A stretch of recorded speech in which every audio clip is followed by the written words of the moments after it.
Herzlich willkommen. Heute geht's um die Satzklammer. Die Satzklammer ist eine ziemlich spezielle, etwas weirde, aber nicht wirklich schwierige Struktur im Deutschen. Ich gebe euch ein Beispiel. Ich stehe jeden Morgen um 8 Uhr auf. Das Verb ist aufstehen. Der konjugierte Teil vom Verb stehe steht auf Position 2.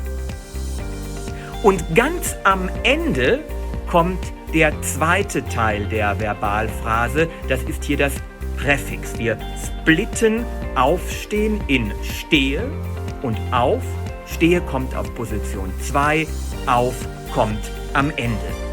Diese Struktur finden wir auch bei Modalverben. Ich muss jeden Morgen um 8 Uhr aufstehen.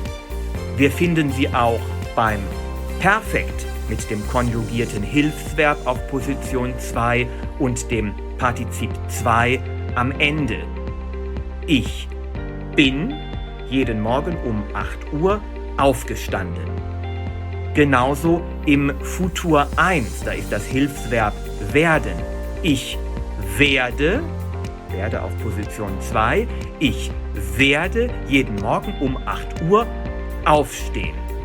Wir finden es auch im Konjunktiv. Ich würde gerne jeden Morgen um 8 Uhr aufstehen.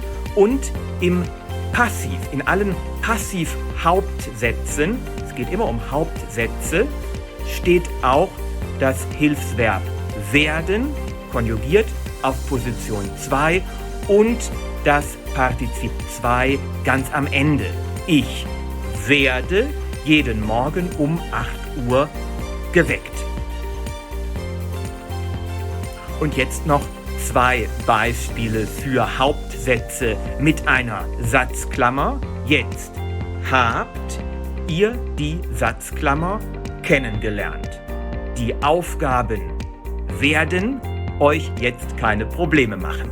Also viel Spaß damit.